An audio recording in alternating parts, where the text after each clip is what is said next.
We've got action in the house. I keep wanting to do that accent thing, man. Sorry. We've That's got all right. Black. Axiom. And I think we are ready to go. Let's go ahead and talk all things Four Horsemen, and let's go ahead and start off. Oh, actually, before we do that, just a reminder, I will get to it.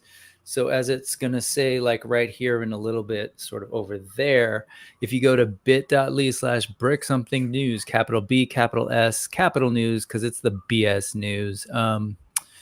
You'll find all the links from past shows, and eventually you'll see the one from today. I'm hoping actually tonight to have that done.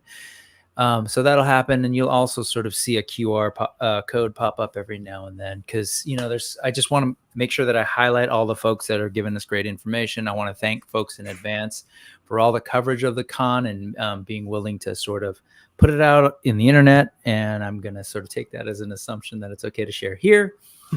And also, Adam from Highly Articulated, who usually streams on Sunday, wasn't able to do it because he was super busy being one of the many Spiro folks to this weekend. And he was super gracious to be like, hey, let me take pictures and share them today. So this is officially the Sad Boy Four Horsemen coverage of Legion's Con for all of us who weren't able to attend. Thanos knows it because we've done Sad Boy PowerCon coverage in the past. So let's go ahead and get into it. Let's just start off with some Four Horsemen goodness. This is a little older, but just to set the tone, this is McCann Animation, or McCanimation actually, doing this awesome animation with Legion's figures. These things are like straight up Harryhausen anyways, right? So it's nice to sort of see that stop animation thing going on. I just, I'm always intrigued by creative, talented people. No real need to say much about this, just woo, neat. With that, total Jason in the Argonaut feels. Film and 2 hours worth of work. Yes, exactly. That was a ton of work. So, speaking of a ton of work, Four Horsemen are putting in work this weekend. Right? This is essentially Legion's weekend, right? And it starts off the Wednesday before the actual con, and then they go and do intern for a day, where folks who are lucky enough to win a raffle get to hang out with the studio at the studio and kind of see the behind the scenes. This is the Four Horsemen on their IG just sort of posting before the sort of like whirlwind weekend, just some of the things that they're getting ready. And folks at the con were able to actually see the Poxus Wave stuff that will be hopefully in our hands in the next couple of months. And, they're just sort of teasing all the different things that they're going to bring to the con. Again, just setting the stage. You got the Wall Tour 2-pack in boxes. Man, I'm sorry. That's just rad. That's so cool. There's the lanyard for the weekend. And what was that? All right. That said, intern for a day. So, Brian Brink, were you by any chance an intern for the day over at Four Horsemen Studio? But this was the class that day. All right, we got to figure this out, the four of us, because at some point we got to stop being sad boys and we need to actually try to make it to the con. And maybe, just maybe, we might actually get to be one of these interns. What do you think of what you sort of? I don't know if you're familiar with this process or whatever, but just hear anything, things you're curious about? I've heard people talk about it, but I haven't really looked into it specifically.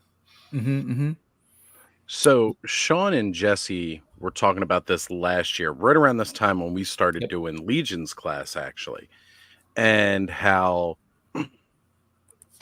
Sean went in for the raffle and unfortunately was not picked to do intern for a day. And then there was a trivia night that was done, and Sean actually won through some trivia a pass to be included in intern for a day. So we got to go anyway. Yep. And I have to tell you, it is probably one of the coolest things that if you're a fan, Yep. I have ever heard of. I mean, even if you're not a fan, it's still really neat insight into everything that they're doing, kind of like the process that they go through. You get to meet all the people involved. There's different workshops that they go through.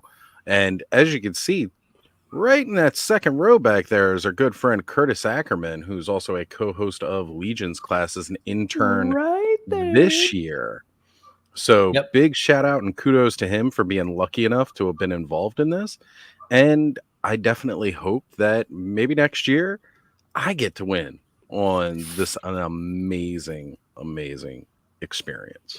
Let's so make when a do they pact. do the sign up thing for that? I don't remember when it was. Do you happen to know, Oz, or anyone? It was a couple months do back. not. Yeah, it was a couple months back. I don't even think it was as early as summer. I want to say it was in the fall, but I'm not sure. So I don't know. This is the short answer. But you do get a +1. So, Yep. Let's make a pact that we leave that as an option for any of us. Because I'll tell you right now, my wife ain't interested at all. But actually, that's how Dorklair got to go. He got to be Jared Toy Bros +1. So Right. here you got some other folks. You mentioned Curtis here, David Williams. Who else are folks that I recognize? Maybe not a whole lot. There's Walter's son. As Brian has just stated in the chat here, it hasn't come back, but you got Simple Tricks and Nonsense right up in the front row. Cosplayers extraordinaire, known for Right a lot here, of right? their known for a lot of their Masters of the Universe cosplays, but they also do, if you've seen, some pretty epic Legions cosplays this year, which was awesome. Yeah, she was Alithia, right? Yeah. Yes.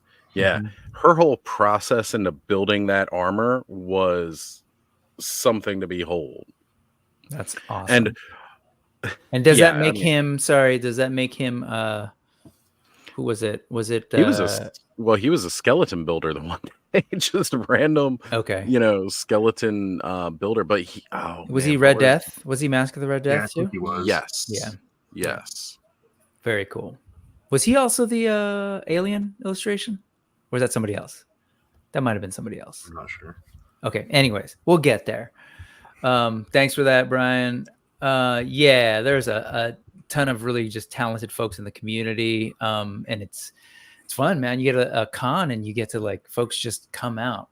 And so that's going to be kind of the theme. We'll get to we'll zoom through actually the official stuff that, yes, it is true that the other day, what is it? Friday that, Ed and I streamed for 6 hours. Yeah. And we were just covering what they were doing. They did a 5-hour show, GCon. So after intern for a day on Wednesday, am I getting this messed up? Sorry, on Thursday, intern for a day. Friday is GCon, where they essentially unveil the next big wave. And then Saturday and Sunday is Legion's Con proper.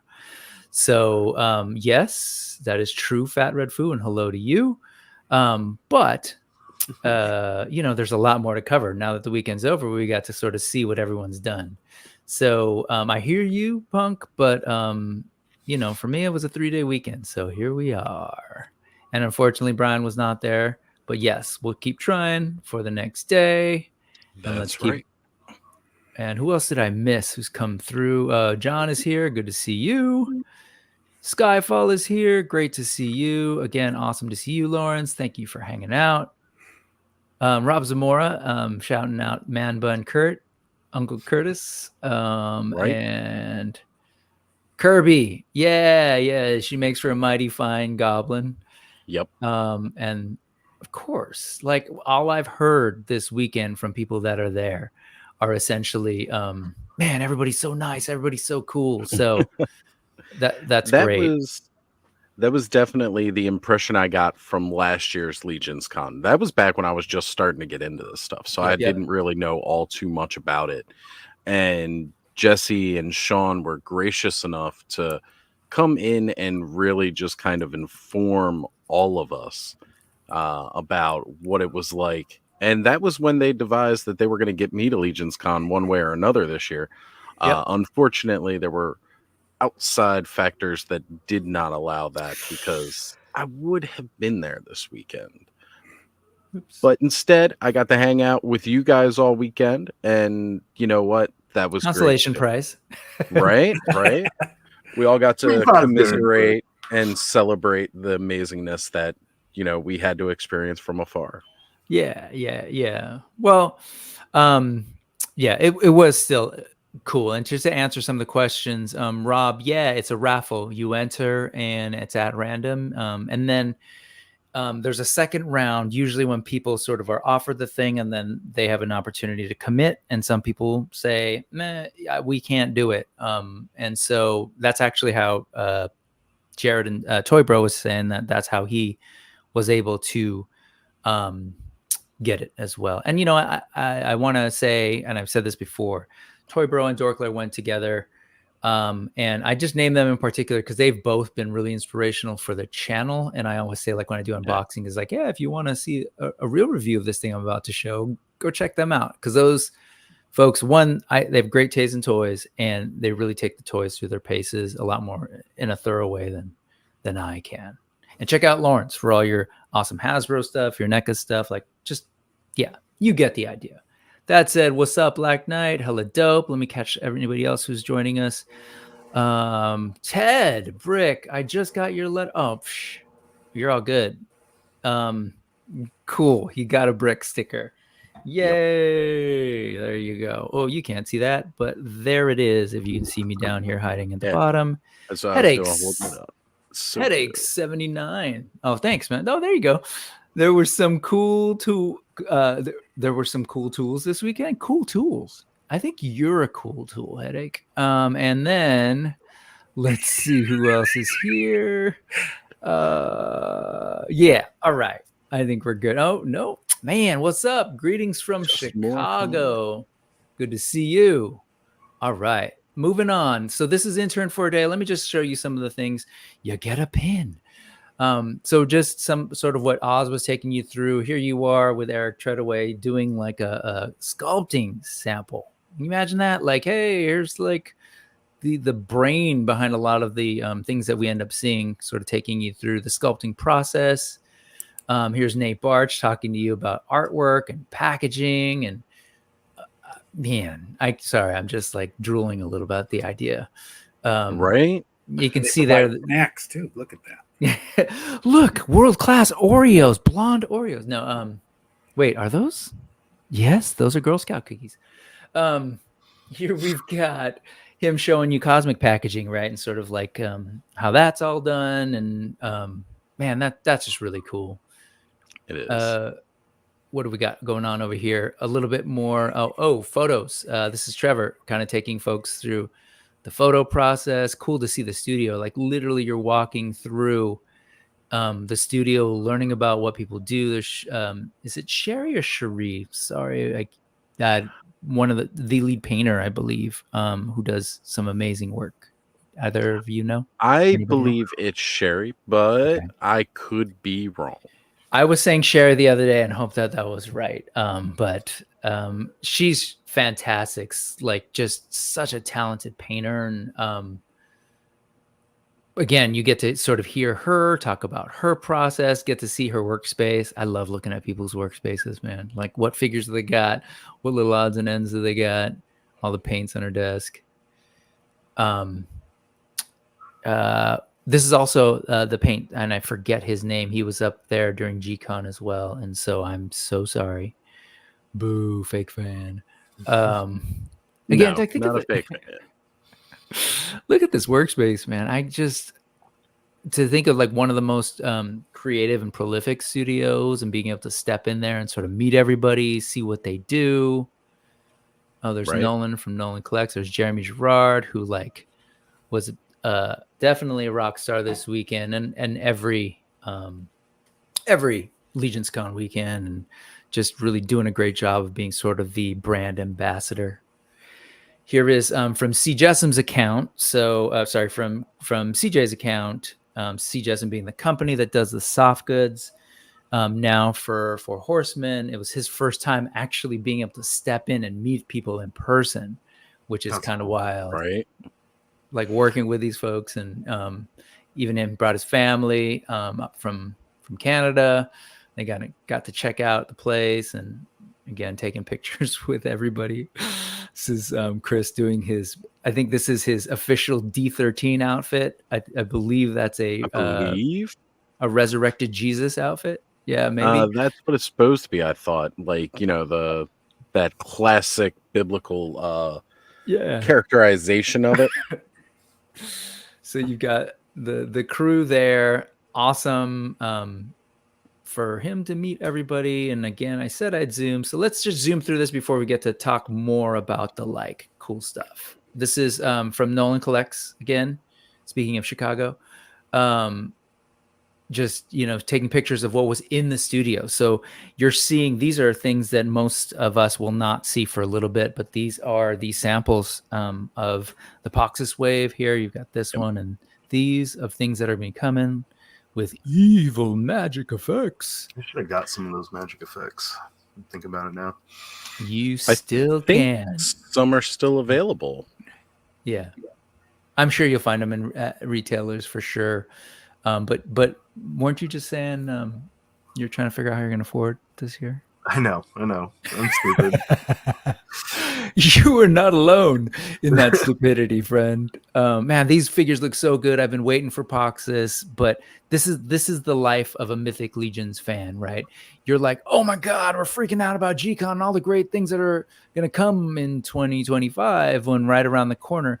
Oh man, remember a couple years back when I ordered these, right? Over a year? Because this is like last year, this time it was Necronominus. This is before Necronominus. So yeah, this was before the All-Stars 5 Plus, if I remember correctly. Yep. And people will say, I get it. People will be like, man, what's with this pre-order thing? You sit around, you wait.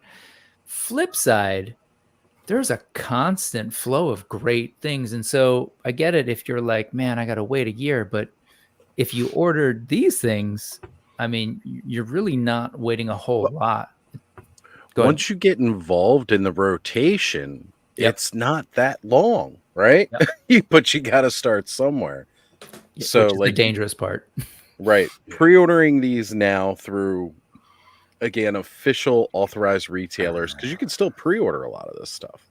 Yep. You can go do that now. These will be showing up in another couple of months.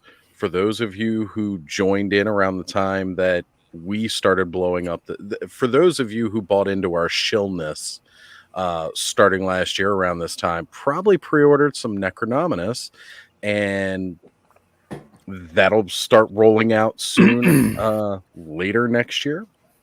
And it'll just keep on flowing from there, folks. So there's no reason not to jump in now with some of these. I mean, Arakagor here himself is going to find a way to my shelf. I've got the green one. I need the blue one. Oh, you've got the green version of this, or this you've got the with a more sci-fi armor. Right. And there it is, man. Oh, jeez. Can you imagine that?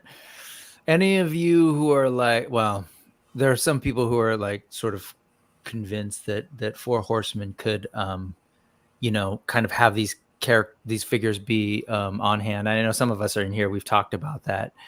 Have wished that they could just sort of like have some of these figures add in, like basically forever, right? Have them be evergreen. But here's the issue, right? This is their workspace.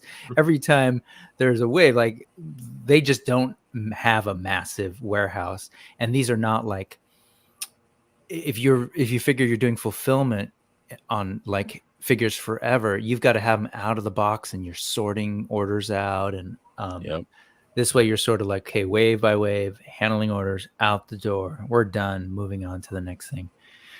But they have enough retailers to handle totally the longevity of it, right? Right, and whether they have it now, retailer has it, it's going to sell out. So, right, I do think there are some characters that probably should stick around, like the horsemen and their horses, the faction leaders. Like, I think it'd be smart to always have those guys kind of in a rotation of production. Yes, and they kind of do in a way, right? Like we're seeing coming up now. We're seeing Scapular version 2. We're seeing Atlas version 2. So one of those things that I do like about this is we are getting re-releases of some of these faction leaders, and I'm sure we're going to see version 2 of other characters like that as time goes on. So it's never one of those things where we're going to run out. Now other characters I think definitely need to be kind of as limited as they are. As much as I like the Motu homages, I think they need to make sure that those are that limited kind of release that they do with those, just because they're playing in hot water with that, in some ways. But then again, you'll see like they'll go through and they tend to do a lot of version 2s as I've seen over this past year now. And that excites me. The only one we don't get like really version 2s of is stuff like Figure Obscura, but then even in a way we do, because we'll get color variants. Yep. And I love the sentiment. I do. I love the idea that key characters with a world like this is not like, it's a huge world. I mean, even if you do faction leaders, you're talking 6 that you sort of get. Anyway, I love the idea. But it's 4 horsemen. They've got clearly over here, they've got Jesus on their side. So maybe they can figure out a way. So let's quickly go over what they went over at G-Con, but I do want to acknowledge, where was it? It was Michael. You asked, how do you get a sticker? And I just put in the chat, you don't buy a sticker. Just email me at that email address and I got you, just for watching and for being supportive, man. I'm super early in this and I'm just super happy that people are really, really like taking the time to hang out and check out what's going on. So of course, that's what I've been trying to tell folks. I just need your address. So please, Lawrence doesn't deserve a sticker. Lawrence deserves a sticker. Because I know he knows how to do it. He'll put it on a skate deck. He'll slap it on the wall. He knows what to do with it. So He'll have it on a bass guitar that he doesn't play. Is there a height requirement though? Because otherwise, Lawrence. Wow, guys! Wow, we love Lawrence. We do, and this is how he knows it. Yep, that's how he knows it. Okay. On that note, let's talk really quickly about let's zoom through the figures, because again, I would say check out Action Figs and my expert coverage, not expert coverage. We sat and watched the G-Con 5-hour stream as they were revealing it. And I didn't put on the audio. I wanted folks to watch 4 Horsemen streams. But if you want to see a 40-some-year-old man turn into a 12-year-old child, seeing the most amazing toys he's ever seen, and how he reacts to that, go ahead and check that out. So really quick, these are the figures that came. Huh? Well, I'm just going to go hearing a very familiar alarm. I thought I thought my clock went off. My alarm just went off. I forgot I had said it the other night. Take your meds, kids. Okay, so here are this is what was it? Broader. I love it. It's like Broader of Bjorngar. You can read through stuff, and then you can see the alternate heads with the alternate colored beard, the amazing, in my opinion, pauldrons with that sort of like thatched or whatever's going on with that thing. Very cool. That's the first of the new wave of figures. Again, these are the Rising Suns wave that is now up for pre-sale at Store Horseman and will be available direct from the 4 Horsemen up until January something. 14th, and we'll get to that in January 14th. And just showing you the second figure. This was Manisha, right? Yeah, Manisha Cinderhorn, with cool 2 alt heads that you'll see here that you won't see in some of the pictures that we saw earlier, because apparently they just sent this thing to this paint master, this prototype figure, to Trevor to take pictures of on Monday. So talk about like down to the wire, because by Thursday they were revealing this stuff. Here is the 2-pack of the dwarves. Go ahead. Do you have something? I was going to say, he always seems to get the stuff like right before they're about to announce it, without much time at all to really be able to do a whole lot. So the fact that what he gets, and mind you, most of the time it's samples and it can't be posed as well as the actual articulated figures can be. The fact that he gets such epic pictures done with them. Hell yes. Because again, you're scared you're going to break it. You can only pose them up so much, and like for these are no problem, right? Well, this less so, but this is like let's make them stand. Let's do some turnarounds, and then you've got to start switching out parts, which I know can be, which I assume can be nerve wracking, and I know only because he said it several times. He being Trevor from the studio. I love this. I don't know that I noticed this, Ed. I was probably distracted, but that is straight up Tolkien story. That was the first picture we saw, Brick. Remember? Then we were wondering if the cloak actually came with it because they didn't show any other pictures of it. But then we saw it sitting on the table. I honestly don't remember. I remember seeing it on the table and seeing it like it stand on its own. So I was afraid because it was so tiny that it was going to be some McFarlane plastic, and I don't know why I thought that, but that's it, right? You were saying that it looked like McFarlane, just a rubbery cape. Because it was like tiny in the little corner, but this is fantastic. Again, soft goods from CJSM. I don't know why I doubted them. I'm like, why would they go back to that? And these are all the parts from the awesome 2-pack. First woman dwarf that we are getting. She looks awesome. I love the face on this. And again, you can watch that coverage from Friday because I was going goo goo gaga over these figures. I should wait. What was their name? I didn't even catch that. Sorry, they are named, are they not? Yeah. Yes, both the male and the female have names, but they're not listed here. Am I missing? They may be, and I'm sorry. When I saw it somewhere. There it is. Chris Snapbeard, and Dagna Stormforger. Oh, because there you then it names. So are these others? I didn't know these others. Yeah, whatever. Yes, I'll take what Oz said. And then over here we've got Dis Patar. That was their names. Maybe I misread it wrong.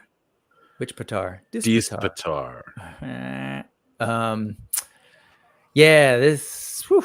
So again, one of the more like creature-y things. And at first I was kind of like, wait, what's going on? And had to process this to kind of see, oh, okay, it's got these kind of like new creature hands.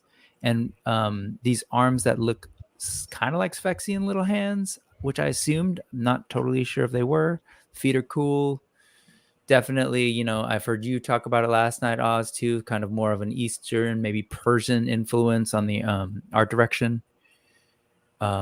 This whole back piece, they were talking about how when Ed and I were looking at this, we were like, oh, my initial thought was this is Imbira Jimjira, I think, from the tale from Cosmic, and Eric Treadaway was like, that was originally the plan, and then there was an issue with how something got changed at the factory, and when they changed it, they hadn't remembered that they were planning on reusing that part. So this piece actually on the back is completely new. I just kind of realized that was a back piece that the arms attached to. So if you wanted to, you could give the scorpion tail and the other arms to someone else. That's cool.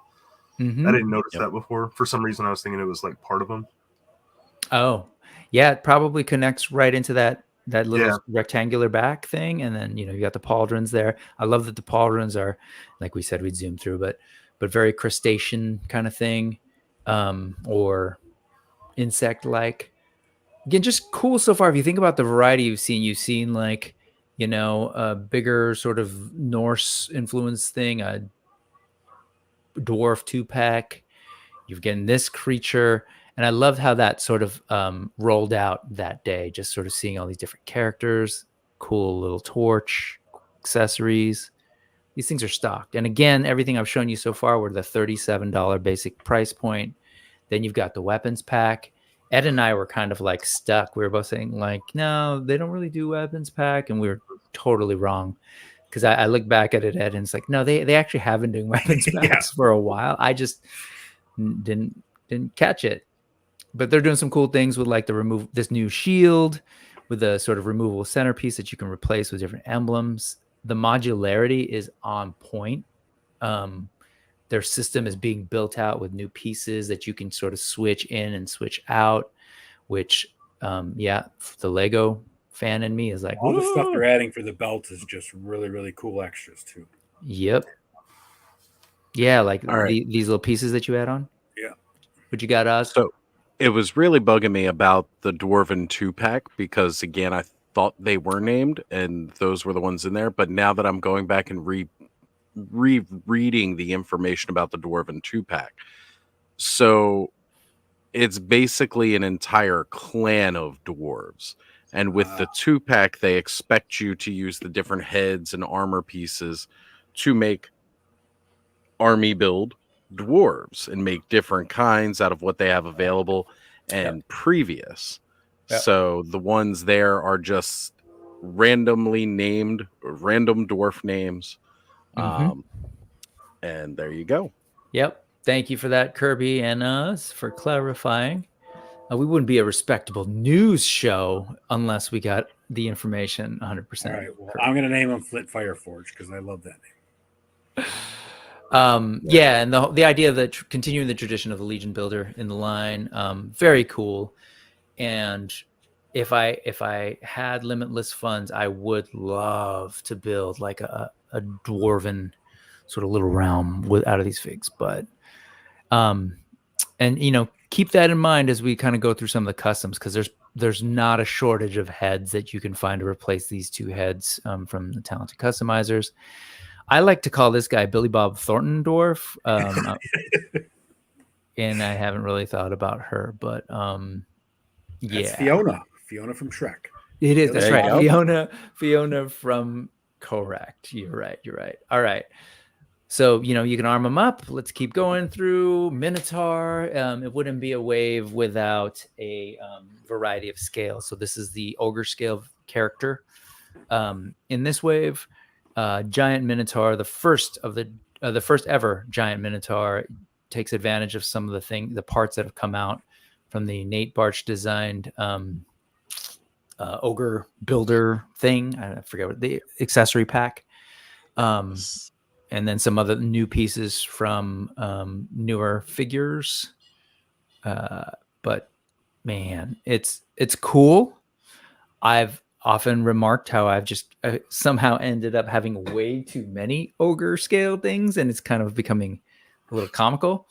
Like before it was like spice of life variety, and now it's like I've said before, it feels like it's a whole other figure line, right? Of just like giant figures. So if I do go all in, I may have a Minotaur figure for sale. So then I'll remember that, Brick. Yes, remember that. That's then right. we got into this guy. What is it? The Yoshinai Kari, which is very Oni influenced kind of creature with this more Chinese influenced armor, though. Largely based on this it's basically the parts from Sun Wukong for the most part, right? The armor, body stuff with some cool ogreish feet. But overall, a really cool looking figure. I don't know, definitely just adding more variety. They did a good job though, adding that Asian flair from Wukong. And taking it from that realm to like how it blend into mythic realm, right? I mean, absolutely. Yeah, it's great. Yeah, the way that they've done. I was just go for it, saying, like, I love the fact that they've jumped on these parts and immediately are putting them right back out there, right? We were all amazed when we were getting our Sun Wukongs, just at all the new tooling and everything that was involved with this figure, because they hadn't really done this. So their turnaround speed to immediately start putting figures back in people's hands, knowing that those parts were pretty in demand. Like at first, like I know there was a couple of people who may not have been like, oh yeah, let's go ahead and do this. Yep. like, or, you know, jumping right in on the bandwagon. But then very quickly, I saw a lot of people like, ooh, I want these parts. And here we go. We have them again. And good on them. Absolutely. Yeah. It's, you know, definitely more of the like sort of gunmetal steel kind of variety versus the more gold, more golden stuff. But still, these parts are fantastic and they look really good on this guy. I love the head. It's weird. Like some of these I just love the entire figure, and some of these I'm just like, oh, it kills me because I'm like excited over one or two parts. So this one, that's not my favorite one. Yeah, this is not one or two parts. This is like every single thing about nieve, which is fun because it's Spanish for snow, and I'm sure ultimately with its Latin roots probably is snow in multiple languages. But I like your read too, Nev Campbell. That worked too, Ed. So this is your favorite Thanos. ¿Por qué? Why? She's just like looks really good. Usually I don't go for the humanoid figures, but like the detail in her hair, her face sculpt, the eyes, like, yeah. You were saying you tend to go more for the creatures often, right? And kind of like this is the first wave where I'm like breaking that. Like I want the dwarves, I want Atlas, I want her, I want the bear. Like the bear is a creature, but like I'm going for more of the humanoid ones this time around. Yep, I'm with you. Don't do. The shield with the arrows is a really awesome accessory. Yeah, super cool. Absolutely. Look at those. You got something, Oz? I was just going to say, it's another great idea that they're incorporating ways to, you know, they realize a lot of us do like kind of dios and displays. And if you really want to make them look like they've been in a battle, this is a great way to put like, you know, more war-torn kind of look to the whole scenario. And it gets me really excited to see what more they're going to be doing. Nolan, not sure which one. Clarify which of these you wanted in red and blue. But speaking of red and blue, I love that like the arrow on these things. It's like they're being attacked by both the Bloods and the Crips. And the neutrals, since there's light ones. Right. You got the white ones in there too, so you got some neutrals. They're getting attacked by America. Pretty sure that's the nihilists, right? Yeah. Everybody in America hates California, so we're just attacking. That's what it is. Yeah. What's going on, folks? Thank you for dropping in, Joe. And yo. All about the villains. Let's see. Ooh. So then we started getting into the 2.0 version figures of yeah, sorry, I don't know, I'm not sure what you're laughing at, but I was laughing at Oz's reaction. He was over there doing cheers when you brought this guy up. Like getting up in his chair, getting excited. The skeletons. You weren't you didn't get your fill with the entire Necronominus wave. No, this guy is in particular pretty unique, has some unique parts. Even version 1.0, I really love that head. But so take it away, Skeletons. What was exciting about Scapular V2, Oz? Well, one of the big things here, again, this goes back to like those homage, the Masters Universe homage figures, because Scapular was what they used for Keltis. And Keltis is the Skeletor homage. So this is where you get some new parts that if you had the original Scapular figure, you know, you just kind of had like a little bit of a repainted Keltis in a lot of ways. This, to me, it kind of redefines him as his own being, you know, not just like a more paint variant, but making him fully his own character more so here. And I love it. I love everything, like the different armor details that we've got here. Again, it's got more of that like Persian, you know, Southern Asia look to it that I'm really, really digging with this, like going through the Middle East into that. This look right here, giving him this whole dual identity of this is what he uses when he's walking around, so people aren't freaked out by a skeleton talking to them, you know, like, and all these nice little new pieces and gifts within here. Like, That's a lot of great stuff they're packing in. And I love that new shield too. Yeah, that shield is fantastic. Gifts indeed. Yeah, the paint job on that shield, the sort of like the edging of it. They've used this little bamboo container elsewhere. He's got a blowgun. So the pauldrons, look at like given the skeleton personality, right? He's just so into like lavish the way they have ornate things. That skull head with the hood hanging down the side of it, though, is like just perfectly sculpted. I mean, it looks like an actual 100% hanging down the side of the skull. Yep, crazy. Absolutely. It's so good. Look at all that sort of like new cracks and stuff in his skull. And he's got so much like heraldry too, like the little like face underneath his chin, and then on the gauntlet. Yep. Like, oh yeah. Yeah, it's totally. They're real good about character, right? Character design and development, communicating who this character is by just sort of the way they look. The whole idea that he's a little bit vain, a little bit into the world, a little bit into luxury, and so he, of course, rides a freaking unicorn that has like some of the most beautiful. What was it again? Tack and Bard. That we learned from Lucha Johnny, courtesy of his years of reading bestiary books from Dungeons and Dragons. He's learned a little bit about horses. The way that this tail is. But yeah, again, we're zooming through this because, we're already into this stream, but there's so much to cover beyond this wave. Obviously, this was huge. So again, this was just the beginning. There was the whole intern for a day. And then there was just like, here's a whole new wave for people to talk about. This being the head of the other faction, House of the Noble Bear, another 2.0 figure, a second version of this character is what that means in Legion speak.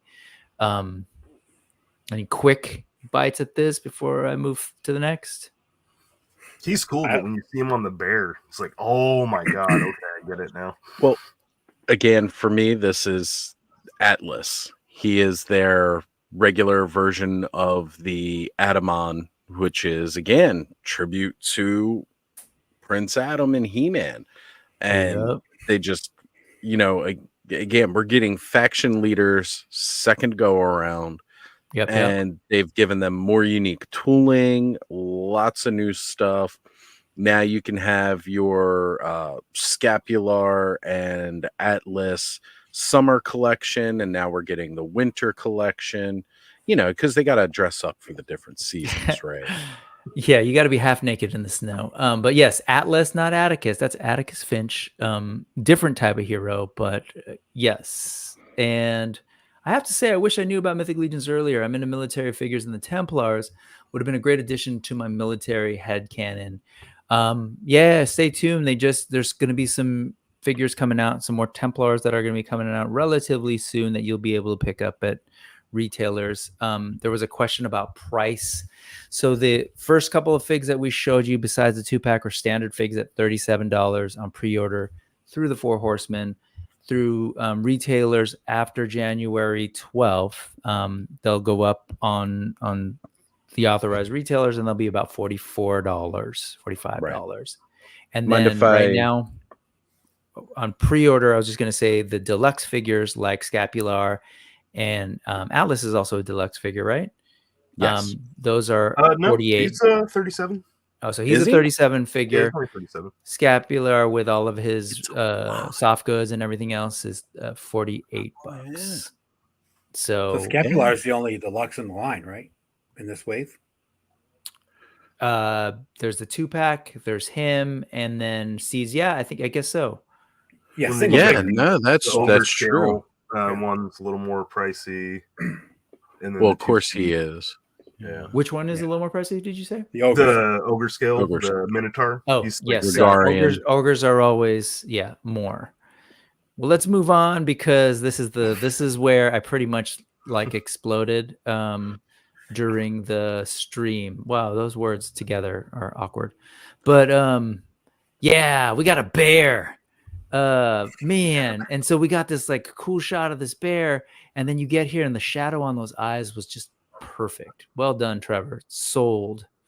The head sculpt for both the heads is just absolutely perfect. Both of them are fantastic. Perfect bear. Right? Oh, man. Bear is 85? 85. I've got Store Horseman up over here just so I can see pricing for everybody. Great. And then his tack and bard is great too. It's got chain, right? Collar, and I love I said we need more chain in the line, and here it is. Yeah, that's right. And then you see, I love the articulation points because it gives it that sort of like bear, like ruffled skin kind of thing. Very cool. And then of course the thing can stand up, and they don't show it here, but we'll be able to see that in a little bit. But they made it so that it can stand. And I'll just end it because I do want to move through to the actual floor stuff. In the last hour. So this is $550 all in for all of these, and of course there's a healthy shipping fee. So heads up, it does say that the all-in price is $40 less than if you were to buy all of these figures piece by piece, and you get a free bonus dwarf head that will be unique to this set, and then they're going to recolor that head and sell them separately later through the retailers. You get special meaning behind the head. Yes, there is. It is based on a fan who unfortunately passed away during COVID. They made a custom tribute figure for him, and that figure, they being the Four Horsemen, actually created a figure that they gave to the fan's family. And they, love the head, and other folks love the head. So they figured they would turn that head into an actual release. So that's what you're getting here. I said January 12th earlier. It's January 14th, 11 p.m. Eastern. That's when it ends. So you have between now and then to order. I was talking with a friend who was really concerned about putting in their order right away so they don't miss it, because they thought that it was it would sell out. It doesn't sell out. Like, this is how this company does it. And sort of helps figure out their numbers through pre-orders. Like, not it's not a limited run. It's tell us how many we should make as the initial number, and then we'll figure out with retailers how many more we make, and they probably make a little bit more from there for conventions and to have in stock. And they've got a finite number after that. So between now and January 14th, make your decision. After that, you want to go through the retailer. It just depends on how many of those sell, and they generally don't sell out super fast either. So I was going to say, we do have some insight from a couple of the retailers who are here in the chat tonight. Aaron, Ted, how much input do you guys have on how much of these you want to order? Do you base it off of your pre-orders, or do you put in I want this much?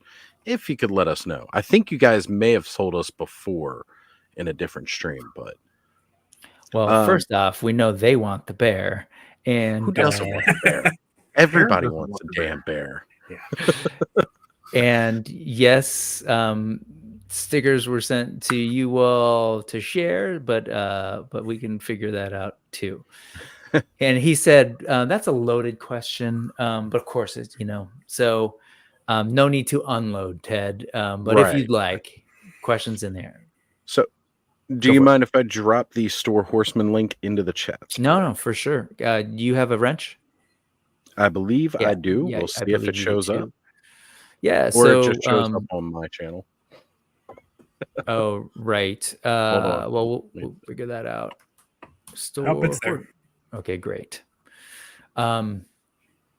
So, take a look around. All those pictures are there, but let's go ahead and move on, because that was great. And that's the thing about Legions Con. You've got Thursday, intern for a day.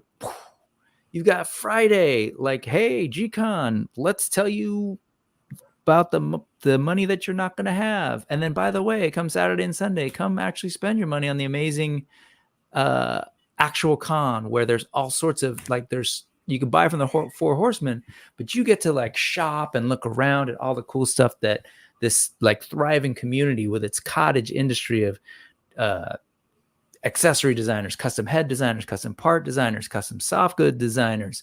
You've got folks selling complete custom figures. And then you've got the adjacent other indie brands that are there that we're going to take a look at. So this was just the hotel. setup as you're walking in. Treated to some awesome banners by Nate Barch. Oh, but wait, there's more. So they're like, great, here's a new figure. But also they surprised fans with the release of the availability of a whole new, not sort of announced figure, what they're calling the Valiant Knight. And what's special about this one is that this features some of the new cuts in the arms and wrists near the joints and legs that allow for a little bit more movement and articulation than was available from the older figures, particularly the Knights, right? Because they're showing us these. And I'm just sort of including them here. They made an announcement on their Instagram, sort of showing you what they look like. And again, these were available for people to bring home, and you start to see the posing up in ways that like, okay, that's cool. Yeah, they do seem a little like they move a little. Ooh, look at them taking the knee. The big deal about this, if you're familiar with Legion's figures, is the ability to sort of cross the arms to be able to hold that hilt was not necessarily something you could achieve in the older stuff. And you got happy fans. But I did want to share a couple of folks who got their hands on this thing and took pictures. I've been loving this River Swift Customs. Man, like just sitting, having this knight in full armor, chilling there, arms crossed, feet, crisscross, applesauce, yoga style. I thought this was fantastic. And I'm just going to show pictures of other folks, and you can kind of see where they come from here. But if anybody else has anything to say over it, please do. This would be a perfect figure for Four Horsemen to launch mass retail. And just so you know, on that note, this is obviously a different head, a custom head that they put on this. But it shows you the body is that Valiant Knight figure to show you that. Why do you think this would be a good one for mass retail? What you're thinking on because that? It's a standard knight, and it's it's you can't take like some of the characters like Atlas and have them on shelves all the time. But a standard knight, you could have a black and a red version, or a black and a chrome and a red version, blue knights, and people will buy them just to army build, and just because every kid loves to have a knight. Yep. Well, yeah, a lot of kids for sure. Yeah. No, I hear you.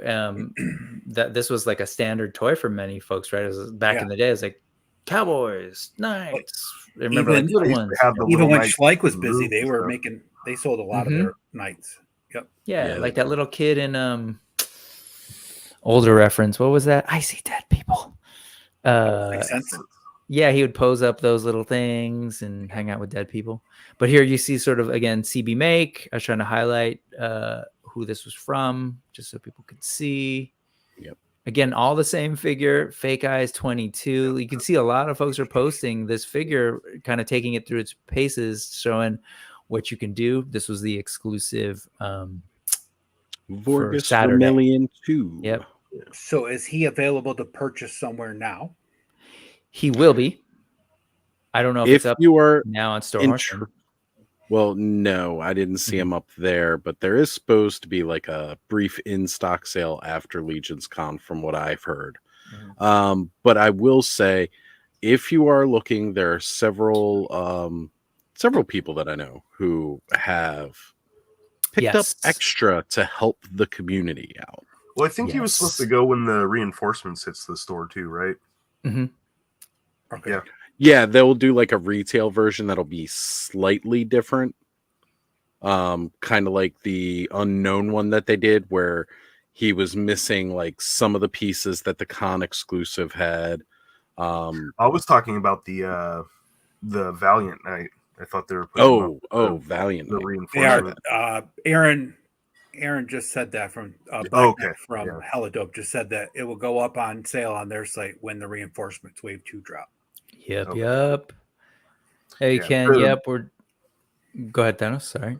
The new articulation scene, like when Oz was talking about switching completely to Legions, like if all their figures get to where they can move like this and they're still compatible, like popping and swapping, I could totally see phasing out a lot of other toy lines. This pose right here is incredible. I mean, just awesome.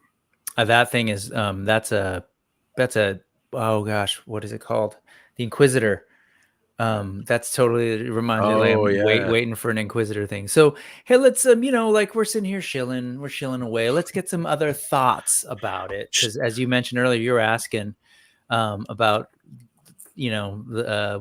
how one decides what you're going to order, etc. From a retailer perspective. Ted, one half of Hella Dope, is saying that's a loaded question that we showed earlier. And then Black Knight responds with, yes, very loaded. And to unload completely, Adam Highly Articulated jump in and just straight up says, and again, not affiliated with Hella Dope, to be clear, but this is Adam's perspective, straight up saying 4-H is not kind to retailers. And to be specific, he tries to name, he says, huge minimums. So you're ordering a lot, right? It's not, so we were kind of, I think, Oz, you were kind of asking, like, how do you decide what you're going to order? There are minimums. So in many ways, you're not really deciding. Right. How much you can carry. Yeah. And then, and you don't get to pick and choose. I don't know what that means in terms of maybe particular figures. So maybe you can elaborate. Yeah, you probably buy the wave. That's it. Yeah. Right. And you're buying bulk amounts of the wave, not particular figures that will sell and other ones may not. Right. I don't think it's going to be a problem with this wave at all. I don't think so either. I don't see it happening. And then you've got Black Knight jumping in to clarify from his. I just want to make sure we're all clear. He's not necessarily co-signing some of the things that were said by Adam, but he's saying only part from his perspective where they aren't kind to retailers is at cons. And he's gone on record saying that about how awkward it was at PowerCon, right? When you're trying to unload 4 Horsemen figures, but they're selling it at their con prices, which are cheaper than the retailer prices. Totally get that. They did lower the minimum, starting on the Ox Crew wave for Cosmic Legion, so it's a little bit easier. So good to know. The thing is, though, like it was tough to see some of the retailers like Hella Dope, right, and that at PowerCon have to compete. But the guys that were there that were like vendors that have like the vintage toy stores and stuff, they had some of the Legions for 3 times as much as Mythic had them sitting on their table for, because they've been out for a year or two, right? Right. Yep. Especially, again, there's some older figures that just aren't available anymore. The retailers themselves aren't necessarily going to have them, but like those indie vendors that have picked up stock here and there may still have some of those figures. And sometimes you can find a good deal. Other times they are marked up astronomically, which again kind of bums out for the retailer because they don't necessarily have that figure to sell. Yeah, and sort of on the note of, again, from a retailer perspective, Ted names like, hey, it's actually, from their perspective, 4-H is one of their favorites to deal with, primarily because they provide us more value over other companies. If we sell out of 4-H, we can do a lot more for ourselves than with other lines. So there's they get to keep more, essentially, which is nice. And I've heard some things about other brands. And, I mean, that's the challenge, right, of being a retailer. You've got to figure all that and manage all of that. But that's nice to hear. At least there's that piece, right? Larger margins with that. But back to this figure, Highly Articulated, Adam, who's been in the Legions game for a while, is just, naming like this is absolutely a massive upgrade to the Mythic articulation, which is great because I think that's been one of the largest critiques of these figures from a lot of people. Yep. Ed and I kind of talked about this last time, so I'll just quickly say I get the critique. On the other hand, I would also say in terms of sculpt, paint, it's miles above most of the other lines that are out there. So it's a balancing act. It's a trade, it's a trade-off. I like to see that they're making like progress in articulation though, while still keeping them looking amazing. Yeah, absolutely. And real quick, what's up, Briscoe1234? Thanks for joining. And Ken, we're doing a little bit of that wrap up. We've got Fan again. What's going on? Great to see you. One turntable and a microphone. And okay. So there were a couple of questions, but we're gonna move if that's okay. This was awesome. Right. Again, that was a surprise figure. Let's get. Oh, this is a little bit later. I'm gonna pause on the endless and let's go here. So speaking highly articulated, who's in the chat? Who, if you didn't catch earlier, he's sitting listening to this while he opens up his toys because he had a nice haul. And actually, I think some of it is in these photos. So he just sent me a ton of photos from the floor, and I do want to highlight, this is that wave that we were looking at. They got to see those figures that were being shown at G-Con in the middle of in the show, right? Sort of on display in this nice Dio, which I think was made by Duarte, but not totally sure. Their Dios and shows is amazing. The ones they had at PowerCon were just mind blowing. I mean, and I believe those were done by Duarte Studios. But there's that bear standing up, man. Like, they do it right. They're like, we're gonna make a bear. It's gonna look great in this position, but we got to give it this position as well, and give it those swiping claws, and like that's right. You can tell they take pride in their work, and they're like, we're gonna put out top product that we love, and I appreciate that. And you can kind of all see the figures all posed up next to one another. There's the Minotaur back there for scale. Oops. I'm just going to sort of cycle through this. Feel free to talk through anything that grabs you as I kind of just give you a feast for the eyes via Adam.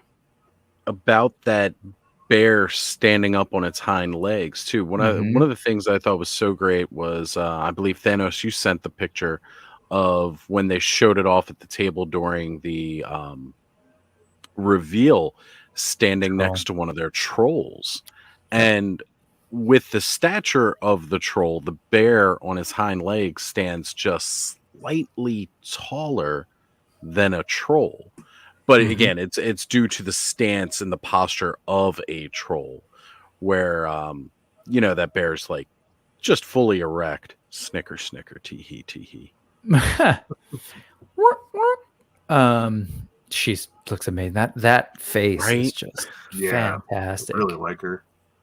Look at the bannered flag on the pike too. Yep. They also showed next to it Cosmics and their display, and I'll kind of cycle through it. These are definitely figures. These are figures that have been around. They didn't have any of the Ox crew in this immediate display, but there was a separate display of those. I'll get back to some of the shots of the Rising Suns wave that, again, is available right now for pre-order at Store Horseman. There's Manisha. Love that weapon. Just cool stuff. This is the bits from the Necronominus wave. Right. So, just cool for folks at the show to be able to see this stuff in person.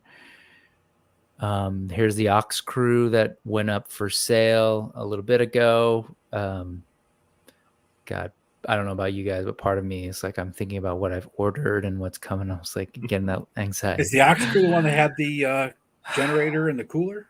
It is. Yeah, it's right down there in the middle there. Okay. Again, love that. Cooler. It's a cooler. It's space beer. Definitely a cooler. Yeah, there's the Denny, there's the cooler. Put them together. You got a little what are swamp you gonna cooler. Do? That's right. You sit around and drink. You got a life-sized, 3 life-sized figures, right? So Zirian Spire. This is an ogre orc. There's a better name for it, and I'm blanking. Yeah, he's got an actual name. Hold on, I'll pull him up. You can get gigantic. Those are really cool, though. Kragnar, so just huge. Looking awesome with the lighting effects and everything. I just love that. It's so cool, man, to be able to be there and see this stuff. Here, this was set up. This was Friday night. So again, G-Con was during the day. Vendors couldn't set up till 6 p.m. on Friday for the show the next morning. I want to say this was sent at 10:28 or so p.m. Pacific. No, Eastern time. So they started at 6, at 10 something, and in the text when Adam sent it said, like folks are still setting up. Adam's got quite a few Vorgus there. That's his stuff. I'll zoom past that. So let's talk about some of the stuff that was there. And So Meta Travelers, these are just finished their Kickstarter and are now up for sale on Big Bad Toy Store for pre-order. But this is a brand new line, Meta Travelers Legendary, that's actually sculpted and I guess essentially produced by the Four Horsemen in that they're supporting the production thereof, is what I'm trying to say. I don't know. I don't know who here. Did anybody here go in for some Legendary Meta Travelers? I thought they looked really cool. Yeah. I was a fan of how cool they looked. Unfortunately, it was just I was already starting to try to pull back from spreading myself so thin. But I do highly recommend these, especially for anybody like, me. I like a lot of stuff that kind of gets based off of where I was with things from the 80s going into the 90s. These to me had that later kind of like mid 90s going into the early 2000s extreme appeal to them. So like if you're a kid from that era, I think these definitely resonate better with that crowd. And they look really neat. And they got pop and swap abilities. So again, we're seeing more of those systems being put into place with multiple lines now. Which to me is incredible because I really, really feel that, like honestly, toys need to be shared with people. And, these are great. They really, really look amazing. Yeah, it's cool to see the artwork. What's that? Oh, I like that dude's cape. I know this one. Flowing, yeah. That's gonna have bendy wire in it, they say. So pretty really cool. There's a lot of really cool things here. I only actually backed one figure, and then you can kind of choose which one. I don't know that the survey went out yet for you to actually say which one you want. And I'm torn because there's two that I want. So I believe you can add them later, but let's move on. Mythic Customs. So that is Jeremy Gerard, and I actually don't know who else is involved. Oh, actually, before that, let me say that those dios that had all the Four Horsemen stuff in the display. Brian Brink was saying that they raffled off all of them at the end, and proceeds went to charity, which is pretty awesome. That is agreed, cool. Nolan. For the bear, Nolan wants a John Candy figure to go with it. Right? Big bear, chase. Yeah. That's not a pillow. The bear got nice jaw articulation, just pretty amazing overall. It's not articulation. That's a whole separate head. So you get one head and then another head. It's not articulation. I do want people to be clear about that. With the jaw? Yeah. It's not jaw articulation. Okay. So Mythic Customs had this sort of their many like custom tribute figures, right? They did a whole Dungeons and Dragons, as you see down here, sort of riffing on the LJN figures. They did, and I think I come across some other photos later. I think maybe from Dorclair. We'll see if we can get to those. Got Sandman and the Endless up here, which fantastic. Lord of the Rings, including a Balrog up here. And Star Wars and G.I. Joe and some other, like you've got BPRD, the Bureau of Paranormal Research and Defense, Hellboy, and your Joes. I'm not sure what's going on in the front, but we'll see when we get there. There's a couple more photos, but so here's the G.I. Joe. Yes. You got your Major Blood. Who do you think this is? Is this a bat? No. What's going on here? Well, this is Snake Eyes. Oh, yeah, no, that's... Is that a Storm Shadow? Okay. Yeah, okay. Storm Shadow. Okay. All right, yeah, I could see that. Yeah, he's got like more of the swords and stuff. You got your Scarlet, you got your Timber from some other line. You got Zartan. Very cool as a 2.0 figure. Good choice. Destro as a sort of metalhead orc. And Baroness, Sans Glasses. Yeah. Is this? It's a Battle Beast. Yeah, it's totally a Battle Beast. Okay. Fantastic. Yeah. All right. I'm down for more Battle Beasts. We got that beautiful scene, right, with the snooty Imperial officers sitting down there, like, oh, bounty hunters, we don't need their scum. But you've got these guys, very cool. I love the IG-88. Cool take on 4-LOM and and Zuckuss. I like 4-LOM too, but all the books, the canon books, and the audio, they say 4-LOM. But anyways, got your Dengar, yeah, beautiful. Matter of fact, just before you went live, Skelly was doing his weekly weirdo, and it was all about them bounty hunters. Oh, nice. You've got the Hobbits, you've got the Lord of the Rings. These are some of my favorite customs that he's done recently, just because they're such a cool take, and some of them just a little bit. I love that Hobbit. This one with the feet, yeah. I mean, that's ridiculously awesome. I would buy that figure just like that. And again, a lot of these parts are available for you to buy and make, or you can pay for the customs, which are definitely they're pricey, but they're pricey because this is someone doing hours of work on these one of a kind figures. So, and behind it you have the Nazgul and stuff, and they're all individual. Like none of those are the same. He was Jeremy Gerard with Mythic Customs was releasing those pictures like week after week, and I was just getting excited each and every week to see what was next. Yep. Jeremy Gerard. Yep. So again, doing double duty of sort of being Four Horsemen Studios, helping with Legions Con and Mythic Customs, his own stuff. What's going on, Eddie? Thanks for hanging out. Aragorn and Boromir look amazing too, though. Yep. It's just man. Love it. And then you've got the Balrog versus Gandalf the Grey. Shall not pass. Beautiful. Great job on that troll wondering custom. when we get wings of that scale. They're dragon. Those are just the gargoyles' wings. That's all. Ooh, any thoughts on what we have here, or is this a just sort of customs? Is this based on anything that folks are familiar with? It's not ringing any bells for me. No, to me they look just like regular customs, unless somebody who was there can say different.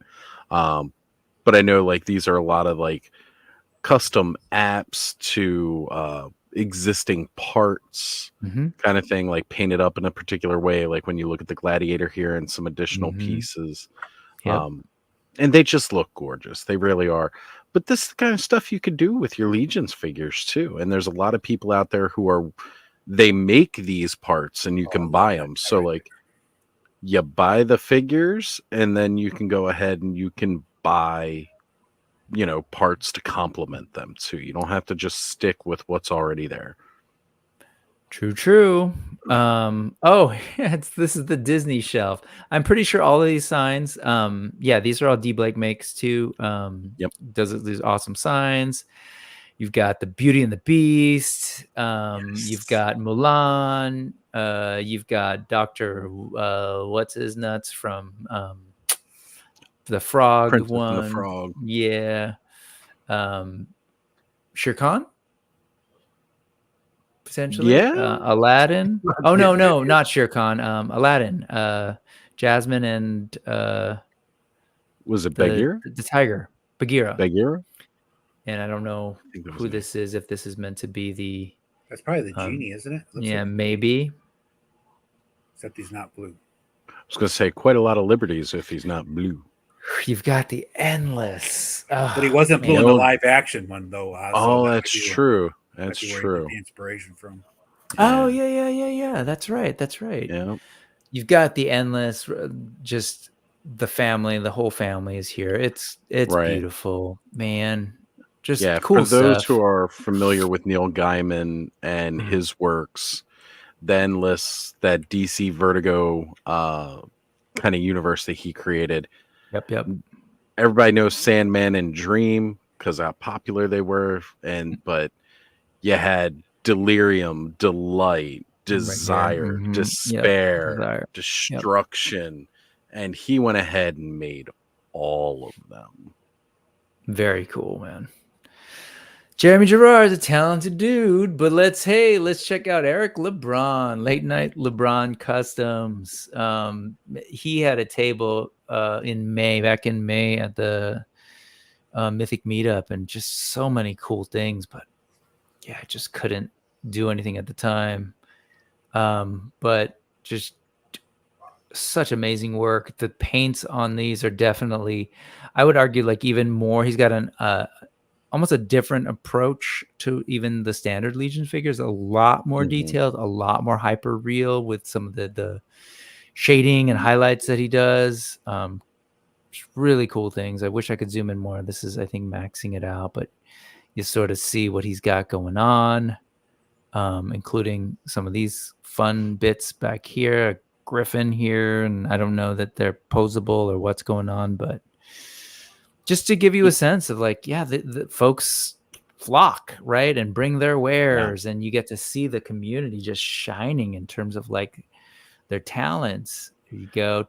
He's asking that's 3. That's not bad for an ogre scale. Anyway, see, this is why I'm glad I didn't go, because one, I would have paid for a flight to Jersey. I would have been so tempted to spend ridiculous amounts of money on stuff, and then they announce on the Friday that here's a 550 all in. Look at that. And that is awesome. Yeah. Right? Hey, it's a groundhog. Moving on. I'm looking at time. I want to get through as much as this as we can. Here's Immortal Collections. Again, just the talented designers and customizers. Right. You've got the painted heads that they're doing. So these are all parts that you can buy from other companies, small companies that are doing them. I've seen that go around. But then you've got these soft goods that I'm pretty sure are made by Immortal. Just really cool stuff. Like, yes, that's great for that troll. It really just gives it a whole other look. With this total Jin look to it. It's nuts. And the creativity that it surrounds this community is mind-blowing. Yeah. Well, I think the good part of it is that there wasn't much as far as a base offering of barbarians and knights and stuff like that. Right. A lot of guys that were doing these kind of customs were starting from a scratch, G.I. Joe figure or Star Wars figure, and then building armor on top of it. This gives you so much more accessibility and ease of doing it. Then you can just take it even that much further than it was. Yep. I mean, just you got to get like heads. 2 all-ins now, and just one as a parts bin. And then when you can find the in-stock sales that they do, like a lot of people will stock up on any like extras during then. And again, if you can get to a meetup or you can get to a convention, second cheapest price you'll ever get when it's direct from the 4 Horsemen. And if you could sell these, and that's why, it's like, if you think about the work that gets put into these, they sell them for $200, $300. And you're just these folks are just gonna end up buying more and making more. So it's going to some, it's going to some cool stuff. And I'm just looking at some of these extra fun, weird sculpts here, sci-fi concepts, and then I'll move on. But just wanted to highlight those Immortal Collections. Oh, here. This is from Dorklair. I wanted to highlight because he had a little bit. Oh no, wait. Actually, no. We're not done. Adam's got a ton more. And thank you, Adam. Again, Adam Highly Articulated. If you're not subscribed to his channel, go check it out on YouTube. And who could this be? Yeah, this is Jesse, our fellow co-host on Legion's class that we do over on Oz's channel. Co-teacher, I should say. Just Shelve It. And you get some really cool stuff, including this awesome badger that I've been eyeing. And he just was able to show off all this work that he's in this custom AWOC figure that he's worked into this story. He's created characters for them all. What was that, Oz? A little bit up and further towards the back. You see Jesse's little mascot for his channel is its own figure. Oh, nice. Right there. I love it. In his Jesse fun three-eyed. Just amazing and awesome. Like, he is one of the best out there. This Badger is built on a is that built on a Masterverse, right? Masterverse Battlecat, I think. Yeah, Battlecat. From what he said, yeah. Yep. You gotta see, charging 125, 150, super reasonable for these customs, $100. Yeah, great stuff, wow. Jesse. I hope you had a great show. There's Jeremy Gerard again, kind of eyeing people's stuff. Did he build that dial? Yeah, I believe so. Yeah, yep. He built that where he works. He does a little bit of afterwards, and he did all that work. I remember last year he was building one. I was watching him on a live stream with I believe it's Failed Imagineer, where they were just, one was painting some weapons and the other one was, or Jesse was knocking out his little diorama display from last year, which was very cool. Very, very cool. And this just looks even better. That little skull or skeleton tail in the cave there is pretty sweet. Addition to it. Cool, right? Yeah. Get those Halloween goodies if they're still at Target or wherever else. Moving on. Whose is this? This is, I don't know. I don't. This isn't just Jesse's, is it? No, because he was sharing a table. He was sharing a table, and I believe that's the other guy. Looks like it was CB May and this I don't know. This name I don't know. Blue D Sculptures looks like. Not familiar myself, but CB Make I am familiar with, and just again some beautiful work.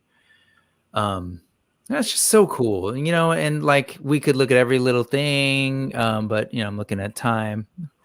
I think that's what it got me. Those like those little head racks. I go to be like, okay, I need this head and I need this head. And like before I know it, I'd be like, oh, I'm broke. Like, what did I do? Yeah. Last year Jesse did Woodland Realm, loved it. Well, good to know. Thank you, Brian. Brian, while we started, he sent me a Google Drive to his stuff too, so I'm gonna look through those. And thank you for sharing. Right. And Duchess, hello. How's it going? Good to see you, Duchess. Congrats again on the 1K, by the way. 1,000. That's so awesome. Real quick, giant elephant, dragon. I've loved these, man. I've seen 350. That's not bad. See, again, right? You start eyeing it up. Well, we just sort of like price, and because you saw some other figs for like what, like $100, $200 for smaller figs, and then you've got this giant troll with those wings that took some paint, because I know the originals are just like a kid's costume, and I've seen what they're transformed from. So it's amazing stuff.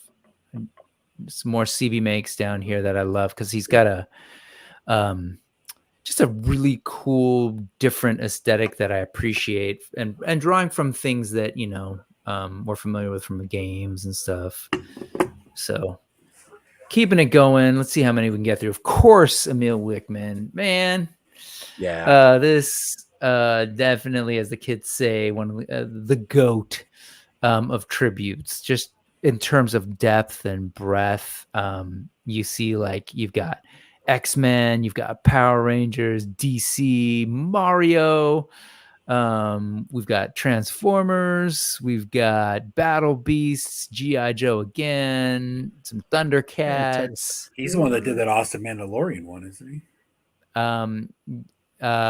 He did do a Mandalorian, the one that I showed yesterday. Mandalorian. Yes. We've got, man, it's just really, really cool stuff. Doctor Strange, Punisher. Oh, this one got Jokerized. Right. This one right here, man. Samus. Oh. Like, some great again, stuff. like you said, tribute king right there. Mm-hmm. David Williams, man, I'm just his artwork. He's a tattoo artist by trade. Just an amazing illustrator. Oh, I don't know. Got it handled. Don't worry about it. It's all taken care of. I was wondering about that. There's all sorts of little stuff going on here. I don't know if that's a Gentleman Ghost tribute or just some cool looking figure. Just I would have been lost just walking around and staring. Yeah, and obviously, like, none of us can afford all of this stuff. But even just looking at it, just being inspired, it's mesmerizing. It truly is. David Williams, like you're alluding to his artwork, and some of it's used in the coloring book, I want to say, or might be just other artists, but you can see his take on these characters are fascinating. And I hope people start getting tattoos of his work, because some of the heads that he had for sale, again, a lot of these parts are like, what is it, Wolf Den? And I know he had those parts before. I don't know if he has others, but just his paint work on them are so good. I've got a couple here that I picked up from May, and just really quality stuff. Telltale Art is not a name that's familiar to me, but these are. Oodalali. Yep. Oodalali. Yeah, oh look at those that. Robin Hood ones, man. Right? God. Like the freaking crocodile. Like, come on. This is epic. Yeah. I didn't see those. We skipped them, but yeah, Jesse had some based on Vox Machina. Oh, that's so cool. good. And yeah, you've got a point, Brian. Like, there's no PowerCon, so we can't go to Ohio, but maybe we all go to Legion's Con. There's 2 places I'm hitting next year. Joe Fest, Legion's Con. Legion's Con didn't happen this year, but guess who went on and quested his days off for next year since they announced them today? I ain't missing out on it twice. Oh, when is it next year? 9th and 10th, the weekend of the 9th and 10th. Is that also Veterans Weekend or not? Do you know? Yep. Yes. Yep. Veterans Day always celebrated on the 11th. Okay. Yep. So that means I will also have the 3-day weekend, but again, you're spending. Yeah. Anyways, I'm not going to litigate that again. Here we go. These are all.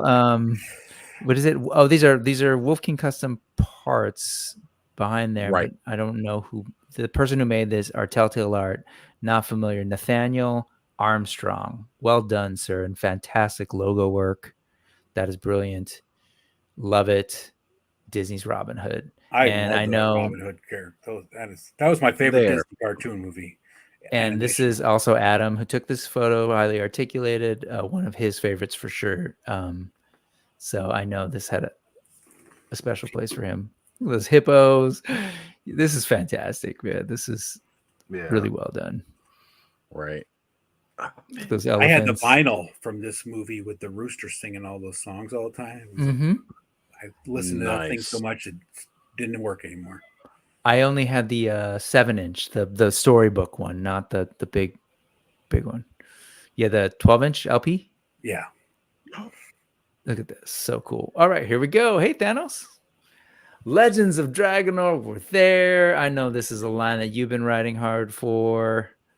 And look, you could buy them on the table. Get them before Thanos ordered does. them the day they were available. Still haven't got them though, unfortunately. Wait, you haven't gotten yours yet? I haven't gotten mine yet. Like, a lot of people have been getting them. I should have just went through Big Bad, I guess, but Boo. Yeah, or you could ask somebody to pick them up from the cardboard cutout and my cardboard castle way before everybody else. So the early bird. Yo, Dragonor people, what are they? Is it Formo? Formo. Hey, Formo Toys, Million. Come on. He hasn't got them. Who is it? Nolan. Still waiting on his. And he's been another one that's been on board since day one. Come on, man. Sorry, should get him soon. Yeah, but you will. I hope they acknowledge and sort of hook up the folks who backed so early. Oh, this stuff is so good. This armor right here, well, the bottom part of this and the head, they swap these 2 parts. But that armor is so good, baby. And their wave, their phenomenal. new wave stuff is fantastic. Yeah. Like these those cavemen are great. Like, I'd probably get a few of those because they have like 3 different heads. So yeah, the alt heads are really cool. Yeah. Promising line. Just exciting to, like, again, these sort of like to get back to that ecosystem of Masters of the Universe and the sort of Masters of the Universe adjacent in the similar shape and form like we had as kids. Super cool. And just great designs. Who's this? Oh, the Trolls Den. Is this the person who does these troll heads? We see those a lot. Yes. Perry's Custom Corner. So good. These like smoking trolls are the best. Just I love them. You got a Cthulhu troll there. You've got an Oni looking troll. You've got some of these that remind me of the trolls from like the old Gnomes books. Oh yeah, that one's awesome. Yeah, an alligator. The alligator ones get me because I've seen not only them but other creators who do like these alligator style heads. You can see there on the table like a dragon style head and the tails, and it's just like, you know, the troll figures were already impressive enough just from what the Four Horsemen put out, but again, the community and what they put out for them. Like you see a toad head, I've seen whale heads, like they're nuts. They're absolutely nuts. So I'm gonna start zooming through some of these just because we are hitting up on our time. This was like a whale inspired one if it's kind of hard to read, but I do want to sort of just quickly highlight some of what all of the stuff that Adam showed. I mean, there's so much. And can you imagine being there? But Carver Customs, who does initially started, I remember seeing Carver through both dios that he was doing last year, and then these awesome light up torches and braziers and stuff that you could work into your dio. World building, so good. And just again, these are not professional toy makers. These are people who are doing it and just makers, and then for their love of this company's output, Four Horsemen's output, that they're just like, hey, let me try my hand at this. Oh my gosh, I'm blanking on this dude's name, but this modular Coliseum that I saw him talk about on a stream, I think it was on maybe Legion's Lounge Road to Legion's Con. Just so good. Fabric pieces too. Yep. So good for your horses. Fantastic. If someone knows the name, please. You bought a bunch of yeah. They were popular. Like, he sold out last year and he made more for this year, and from what I hear, he's still kind of sold out. Yeah, because I mean they're in demand for these displays. So big. Yeah, well, I think that's the one thing about Mythic Legions that you don't see with a lot of other toy lines is just the level of dios that people are buying and making for their stuff. It's just yes, it's like just another part of the toy line, Absolutely. And I've said this before that, like, I think there's a huge crossover of the folks who were playing D&D back in the day or doing the minis and then building out like dungeons and taverns, right, for that I think there's that natural crossover of people who are already painting anyways and sort of scaled up. And then I think there's something about the commitment that Four Horsemen have to every single figure in terms of paint and detail that people are just mimicking, really. And like it makes you want. And I'm so bummed about this dude's name because he did a Brian's confirmed it in the chat. Who is that? Duarte. Oh, this is Duarte. That's Brian Almeida. Okay. Yep. That's not Brian in the pictures, but yes. Right. And just he did this freaking woolly mammoth. A mammoth from the Plasticine scratch. era there. Come on. Yeah. So he was the one who was doing there's Aragorn chilling in the corner. Strider doing he did the massive dios in the past that were at Legion's Con that Four Horsemen had in their display. I don't know if he did it this year. There's that woolly mammoth. Let's see if we get to it.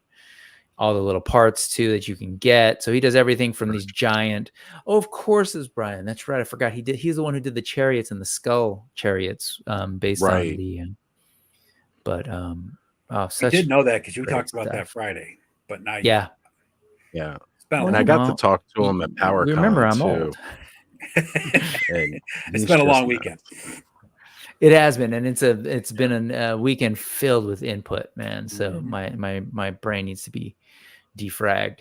Cyber Zoic, man. Creative Beast Studios, David Silva with just I know that I hope Adam got to speak with him. I know Adam's trying to get him on his channel to talk about this because Adam ended up going hard into Cyber Zoic.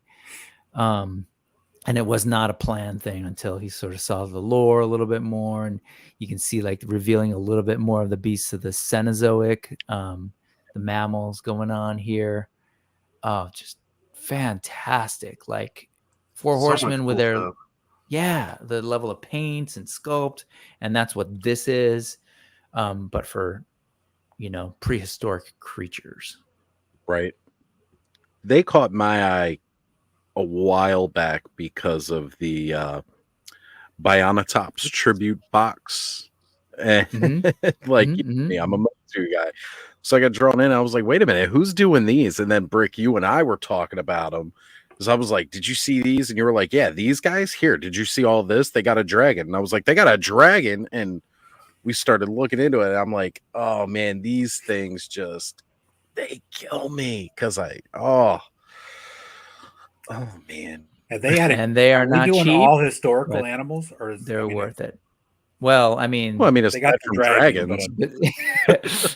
They're doing historic and future animals because these are technically future animals from alien worlds, and yes, and they definitely that's David Silva's. David Silva's very much into the latest science from paleontology in terms of, and we'll move, but I love that the way he sort of envisioned the coloring for these, the feathered dinos based on birds that exist today, which I love.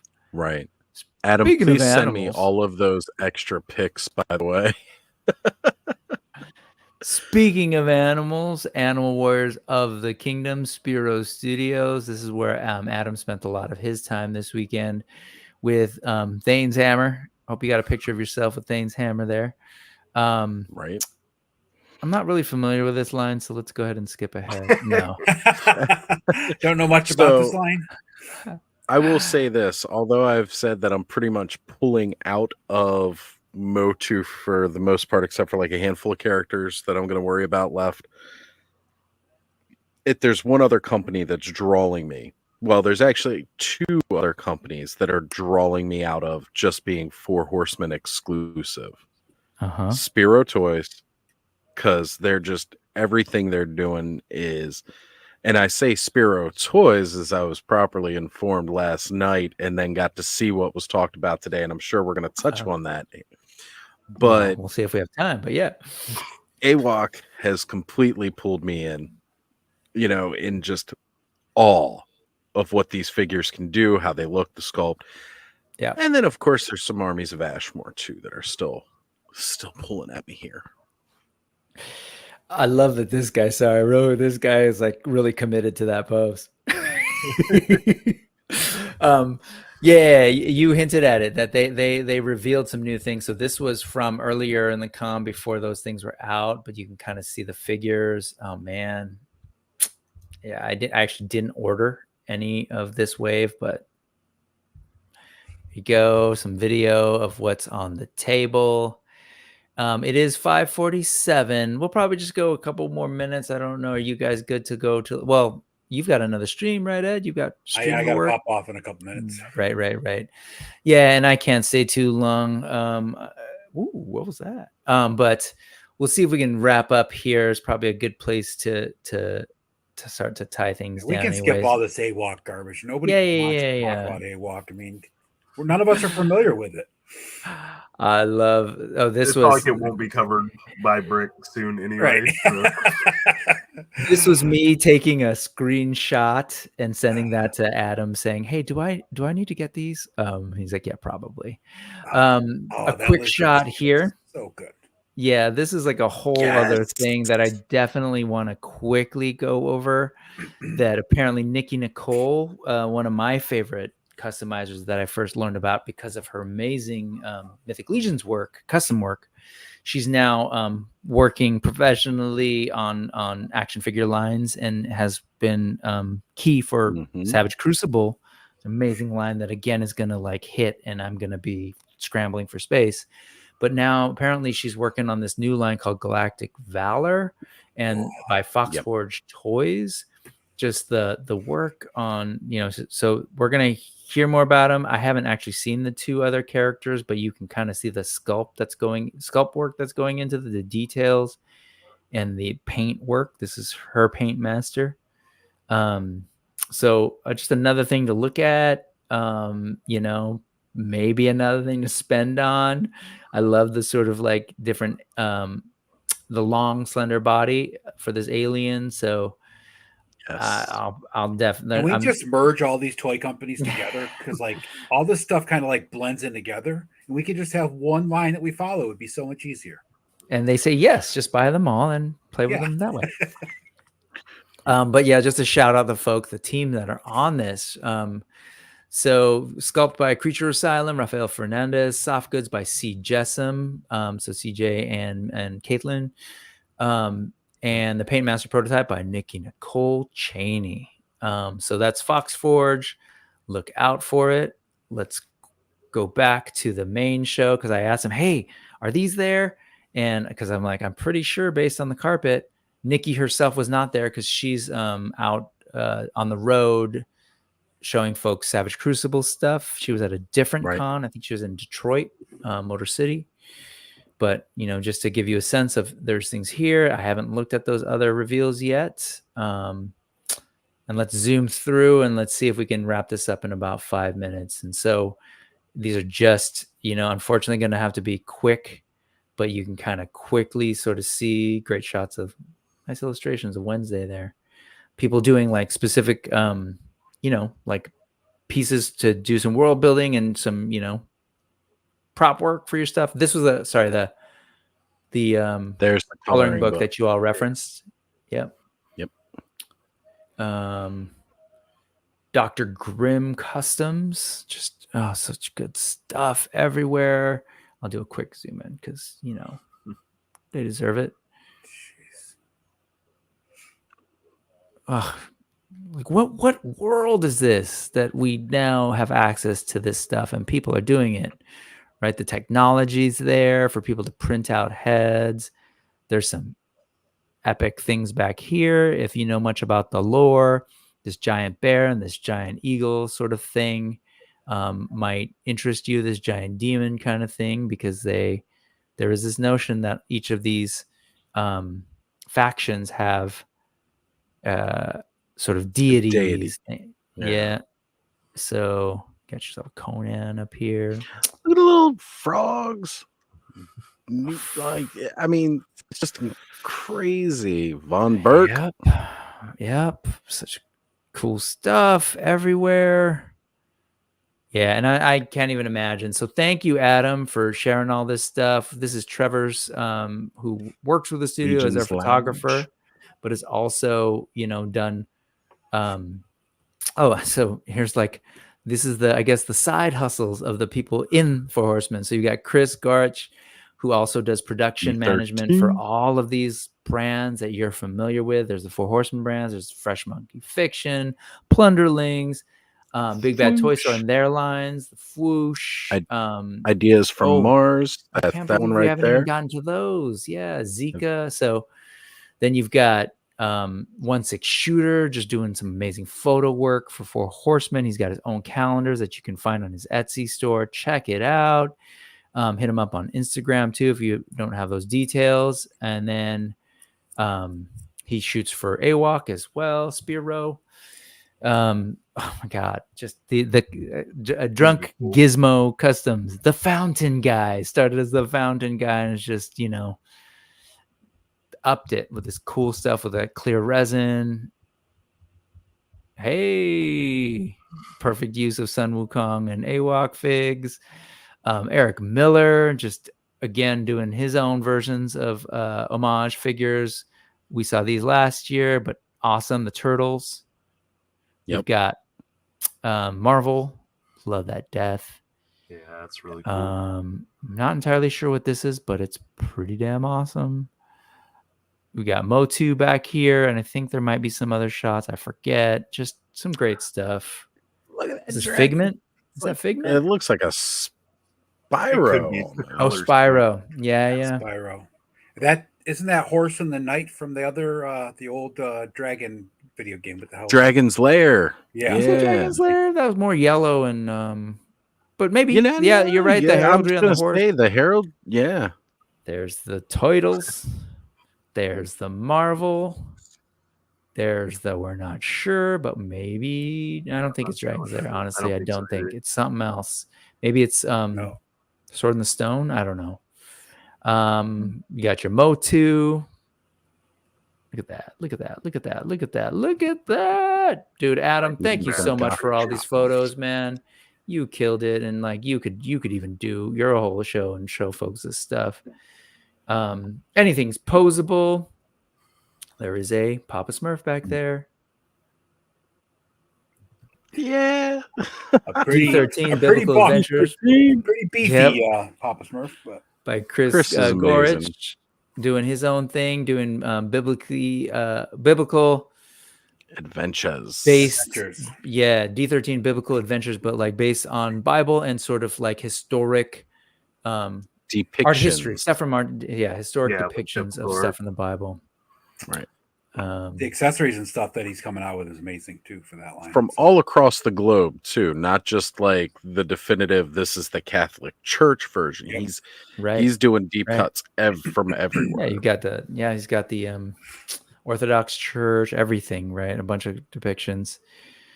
CJSM doing their soft goods, just for everything, right? Yeah, for all bananas and pajamas. Not I hadn't seen those before. Pajamas. Coming down the stairs. Yep. I need to get that bed set. I really need to get that bed set. You definitely need that bed set, and maybe this little doily, just the apron, I think you might need. All the cool little soft goods things. So Thanos good. is going to make a very Persian style harem I see in the future here with his little cages and then the little bed set. The Cabal, man, I wish I knew these were there. I'm going to hit up Walter. I'll drive out to his neck of the woods just to pick up that Slayer Cabal shirt if he still has any. Just, clearly, and I'm going to zoom now because it's time, but I got to pop off. Such amazing work. All right, Ed, thank you. Later, thank you for joining us. I'll catch you on a little while. Thank you for hanging out this weekend. Thanks for having me. Yeah, of course. See you in a little bit. I'm sure. Yep. See ya. See ya. We'll move. Boom. And boom. Or wait, did that work? Did we just discard you? Did it just? No, it didn't. Good enough. All right. Let's see. I said good enough, and then I fix it anyways because that's how I roll. All right. I can't handle it. Yeah, we'll do it here. So Animal Warriors of the Kingdom finally got to show off their this wave, the figures that kind of got lost in the shuffle in terms of the marketing circuit, right? With PowerCon, unfortunately, these figures here from this wave were actually being shipped off to the factory for the paint masters, and so they weren't able to bring it to PowerCon, but they did have these figures that you see in the back. So this is our first real look at what Kanji is going to look like, and that answers a lot of my questions in terms of scale. He is taller than I thought. You've got I'm totally blanking Mala and Mother Mala and Jadu. You've got the Void that we actually got to see them. Yes. And this is probably a great place because it is Brick something, and of course we do know a little bit of something about AWOC. And thank you again to Adam of Highly Articulated, my AWOC homie who we do AWOC talk with. And if you were wondering, I'm fully aware that I'm late on a more recent episode. I am having hard drive issues in editing that I hadn't realized. So that's unfortunately on pause. Basically need to buy a hard drive. So this is saying Kickstarter in March of 2024, waves 1 and 2. on the tag?